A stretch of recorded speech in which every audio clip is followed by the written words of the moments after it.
Morning, everyone. Imagine looking for work and there's no employment.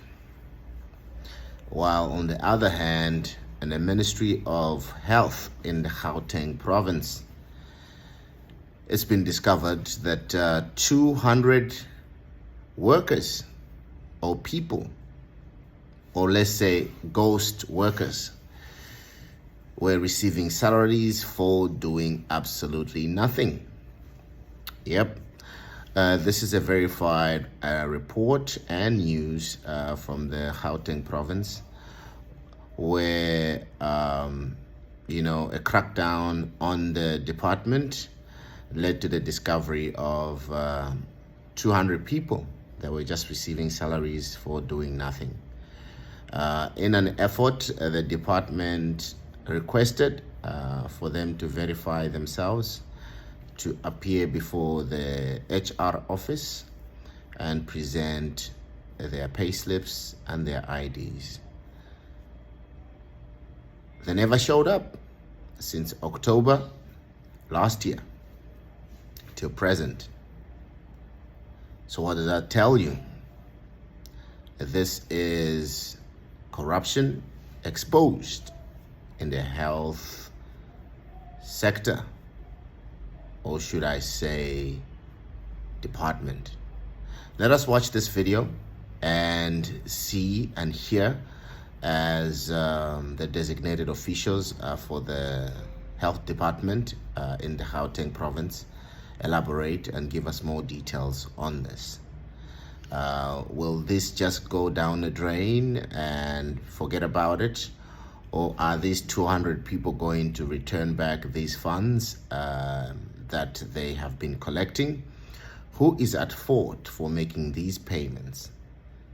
Isn't there any clock-in system to see and verify that these people that are being paid, they are being paid for the services that they are rendering?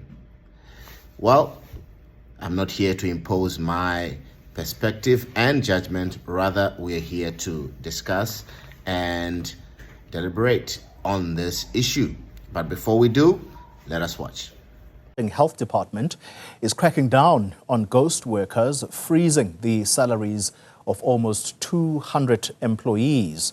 Now, the officials say those affected have been given an opportunity to explain why they've not complied with the verification process. Let's talk now to the Gauteng Health Deputy Director General for Corporate Services, Basani Baloyi. Ms. Baloyi, good evening to you and thank you very much for your time. Let's first confirm these numbers and how they were caught out, because this is important for the department to, I suppose, communicate loudly. How did you catch these nearly 200 people who essentially are getting money for doing nothing?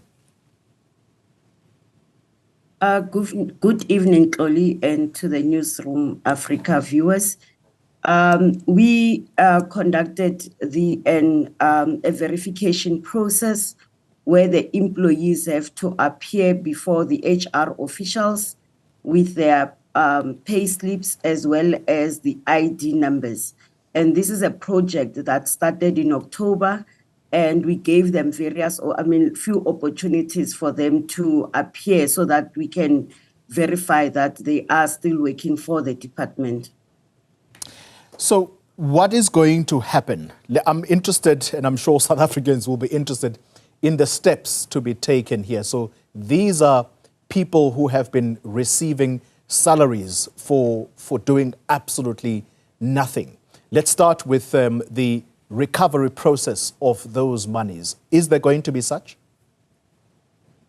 There are different cases. Some of them have been working in the department, but they decided not to appear before the HR officials for various reasons. And there are those that have left the department and then they continue to be paid.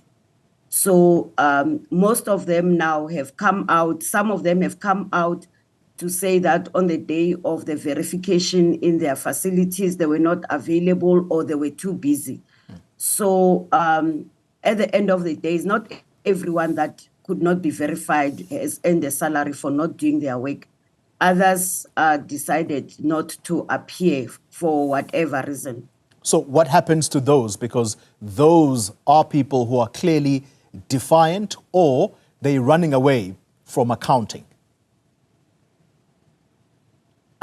We have directed the chief executive officers and the chief directors responsible for those officials to take corrective action, and these employees must also make representations as to why they could not be verified, because we ran the verification process, as I stated, as of October last year. And if the team was in your facility and you were not available, you had options of going to other institutions before the end of the financial year. So we are going to take corrective action, and those that have been paid whilst they did not do work for the department for the period, we are going to lay criminal charges against them.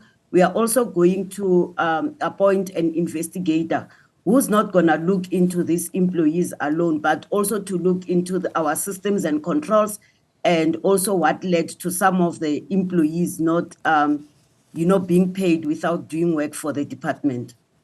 I suppose you're unable to give us the exact numbers of those that are still in the employ of the department, but they simply choosing to not account. As you said, some of them are claiming to be busy. How many people are we talking about here that have basically plundered this department? We have started receiving information from the facilities, for instance, that have not been verified. That is, we've got the numbers. But what we have started receiving is when they complained that they have not been paid. And then when we asked them as to why they have not been paid, then they indicated that their salaries have been frozen. And those are the numbers that we are dealing with at the moment, but the others, their salaries remain frozen. So the numbers fluctuate on a daily basis, as and when we clean the system. But all the employees that have not been verified and are in our system, we have actually frozen their salaries. So we know that if somebody cannot receive their salaries, definitely they'll come out and complain. Yeah. Let's conclude the conversation on your systems. You've spoken a lot about that, and this includes the people that you are now going to enlist to not only conduct this verification process, but also tell you what is wrong with your systems that are unable to pick this up. What do you believe is fundamentally wrong with your systems? At the moment, we have looked into various, challenges that we have is that some employees would not have completed the record as and when the employees leave the system.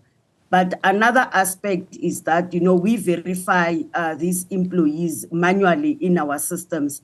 So we might not be able to pick up as to whether Basani has come out, in a week, has come in for 2 or 3 days. So we work on what we receive with the employees. But those that have left the system, we're able to look at those. And now this is a matter that needs to be investigated, as I stated, that you cannot have an employee that has left 2 years ago and you continue to pay them a salary. And another aspect that we've picked up, Oli, this came about when some of the managers could not sign off the salary payroll in their own units. And that's when actually that became a red flag for us. So we are looking at those systems, and we are also looking into the conduct of managers and as well as those of employees. And I'm glad you touched on the conduct of managers, because if it is the PERSOL system that you are talking about, I would have thought that is managed very, very efficiently, which then brings up the other element here, and that is that of criminal intent. Is that what you possibly will pursue against the managers now? Yes, they need to tell us that, for instance, why Basani continue to be paid when they've left the system, and that as and when they certify their payroll on a monthly basis, why was it so difficult to pick up that, Basani is still in the payroll and whilst she has left the department? Let me know your thoughts in the comment section. Will this 200 give back the funds that they have been receiving? Who are these people? Will the public be made privy to this information? And who's going to account for this shortfall and irregularity? Should we classify this as corruption? Who is at fault? Let me know your thoughts in the comment section. We await the department's decision forward from this, but I would love to hear your comments and thoughts and your take on this, if you would. And while you're at it, kindly give this video a thumbs up and comment in the comment section. If you haven't subscribed, kindly join the family and subscribe to our platform. That's the only way that you will encourage us to keep on bringing these videos to your attention, to keep you up to date on what's happening around us. Thank you, and your comments in the comment section. Thank you.